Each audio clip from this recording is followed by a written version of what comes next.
जय श्री कृष्णा, राधे राधे। हमारे चैनल ओम ज्ञान सागर में आप सभी का बहुत बहुत स्वागत है। मैं हूँ रीना शर्मा। आज आप सभी के लिए लेकर आई हूँ अक्षय तृतीया कथा, व्रत विधि, महत्व, उपाय आदि के बारे में बात करेंगे। सबसे पहले आपको, आपके पूरे परिवार को अक्षय तृतीया महापर्व की बहुत बहुत शुभकामनाएं और बधाइयाँ। भगवान विष्णु व माँ लक्ष्मी का आशीर्वाद आप सभी के जीवन पर सदैव बना रहे। आप सभी सुखी रहे, व्यस्त रहे और मस्त रहे, उन्नति करे, प्रगति करे और आगे बढ़ते रहे। अक्षय तृतीया का पर्व बहुत बड़ा महापर्व माना जाता है। वीडियो स्टार्ट करने से पहले आप लोगों ने हमारे चैनल ओम ज्ञान सागर को सब्सक्राइब नहीं किया है तो प्लीज़ हमारे चैनल ओम ज्ञान सागर को सब्सक्राइब करें, वीडियो को ज़्यादा से ज़्यादा शेयर करें और लाइक करें। बैसाख महीने के शुक्ल पक्ष की तृतीया को अक्षय तृतीया, आखा तीज के नाम से जाना जाता है। अक्षय तृतीया को आखा तीज, अक्खा तीज तथा बैसाख तीज के नाम से भी जाना जाता है। अक्षय तृतीया का हिंदू धर्म और ज्योतिषी शास्त्र दोनों में ही बहुत अधिक महत्व है। यह एक अजूब मुहूर्त है। इसके लिए दिन कोई भी शुभ काम बिना किसी शुभ मुहूर्त के किया जा सकता है। साथ ही इस दिन किए जाने वाले ज्योतिषी उपायों का भी विशेष लाभ होता है। किसी महीने में कोई तिथि घट भी जा सकती है और बढ़ भी सकती है। जैसे किसी महीने में 11 तिथि 2 बार आ सकती है या किसी महीने में 10वीं तिथि के बाद अगले दिन 12 तिथि हो सकती है। लेकिन अक्षय तृतीया एक ऐसी तिथि है जो कभी भी ना तो कम होती है और ना ही बढ़ती है, इसलिए इसका नाम अक्षय तृतीया है। अक्षय तृतीया मतलब जिसका कभी भी क्षय नहीं होता। बैसाख पक्ष की तृतीया के दिन ही सतयुग तथा त्रेता युग शुरुआत हुई थी। भगवान विष्णु ने अक्षय तृतीया तिथि को हयग्रीव तथा परशुराम के रूप में अवतार लिया था। इसी तिथि से हिंदू तीर्थ स्थल बद्रीनाथ के दरवाजे खोले जाते हैं। वृंदावन के बांके बिहारी मंदिर में चरण दर्शन अक्षय तृतीया के दिन ही किए जाते हैं। ब्रह्मा पुत्र अक्षय कुमार का जन्म भी इसी दिन हुआ था। पद्म पुराण के अनुसार अक्षय तृतीया के दोपहर का समय सबसे शुभ माना जाता है। इसी दिन महाभारत युद्ध की समाप्ति तथा द्वापर युग शुरू हुआ था। प्राचीन काल में सदाचारी तथा देव ब्राह्मणों में विश्वास रखने वाला एक धर्मदास नामक वैश्य था।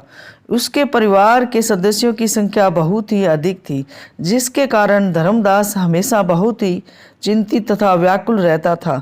धर्मदास को किसी व्यक्ति ने अक्षय तृतीया के व्रत के महत्व के बारे में बताया, इसलिए उसने अक्षय तृतीया के दिन इस व्रत को करने की ठानी। जब यह पर्व आया तो धर्मदास ने प्रातःकाल उठकर गंगा जी में स्नान किया और उसके बाद पूरे विधि विधान से देवी देवताओं की पूजा की।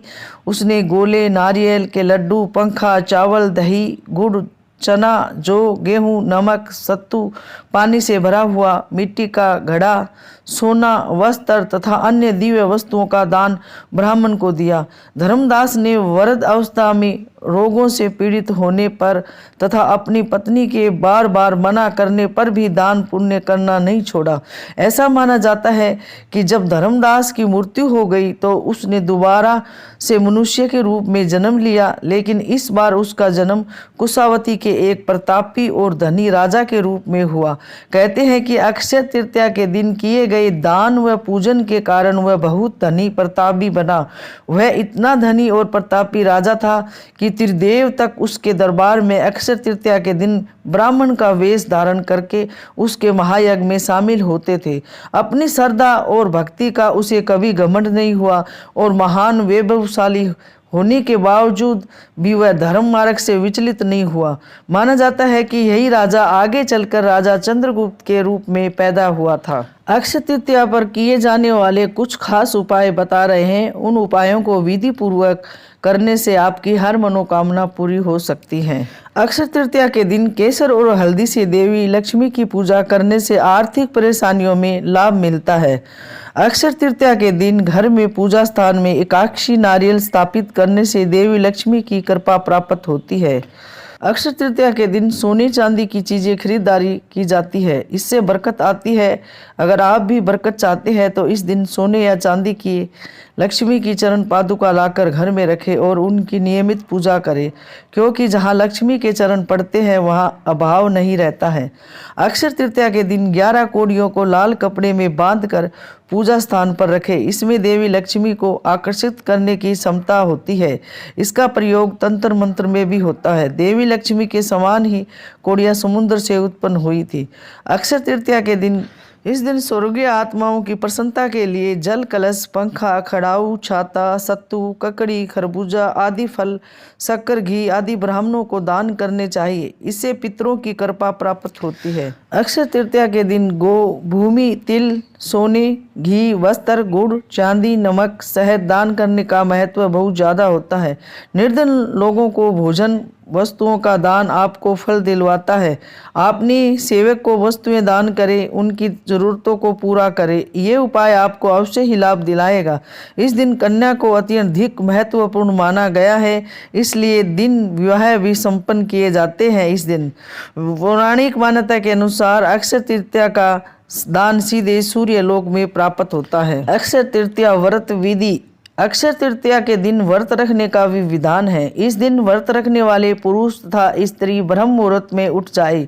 उठने के बाद अपने घर के दैनिक कार्य कर ले और उसके पश्चात शुद्ध जल से स्नान करे। स्नान करने के बाद पूजा शुरू करने के लिए एक विष्णु जी की प्रतिमा या तस्वीर ले और उसे अपने सामने रख ले। संकल्प लेने के पश्चात भगवान विष्णु की प्रतिमा का पंचामृत से अभिषेक करें। अब विष्णु भगवान की पूजा करें, उन्हें खुशबूदार फूलों की माला अर्पित करें। नैवेद्य अर्पित करने के लिए जौ, गेहूं के दाने, सत्तू, ककड़ी तथा चने की दाल ले। इसके बाद यदि संभव हो तो विष्णु 17 नाम का जाप करें। अब विष्णु भगवान को तुलसी जल चढ़ाएं और उसके बाद भगवान की आरती करने के बाद उसे पूरे दिन उपवास रखें। शादी में आई बाधाओं को दूर करने में पीपल का बहुत ही अधिक महत्व माना जाता है। अक्षय तृतीया के शुभ अवसर पर नारियल ले, उसे अपने हाथ में रखे और फिर अपने गोत्र का नाम ले। इसके बाद पीपल की 7 परिक्रमा करे। परिक्रमा पूरी करने के बाद नारियल वहीं रख दे और पीपल को प्रणाम करके वापस घर लौट आए। इससे विवाह में आ रही सभी रुकावटें दूर हो जाएगी। अक्षय तृतीया के दिन मिट्टी के पात्र दान करने का बहुत महत्व है। इस दिन मिट्टी के पात्र या मटकी का दान शिवालय में करें या शिव मंदिर में करें और भगवान शंकर और पार्वती का रुद्र अभिषेक करें। इससे विवाह में आ रही अड़चनें दूर होती हैं। ये थी जानकारी अक्षय तृतीया पर करने वाले कुछ उपाय, कथा, कहानी, व्रत, महत्व आदि। इसी के बारे में हमने आप सभी को बताया। उम्मीद करते हैं कि हमारी वीडियो आप सभी को बहुत पसंद आएगी। हमारे चैनल ओम ज्ञान सागर को सब्सक्राइब करें, वीडियो को लाइक और सभी के साथ जितना हो सके ज़्यादा से ज़्यादा शेयर करें। आप सभी हमारी वीडियो को सुनते हैं, देखते हैं, हमें बहुत खुशी होती है। इसी तरह आप सभी देखते रहिए, सुनते रहिए और सभी को शेयर करते रहिए ताकि सभी सुनने का लाभ उठा सके। आप सभी पर माँ लक्ष्मी भगवान विष्णु की सदैव कृपा बनी रहे। जय श्री कृष्णा, राधे राधे, धन्यवाद।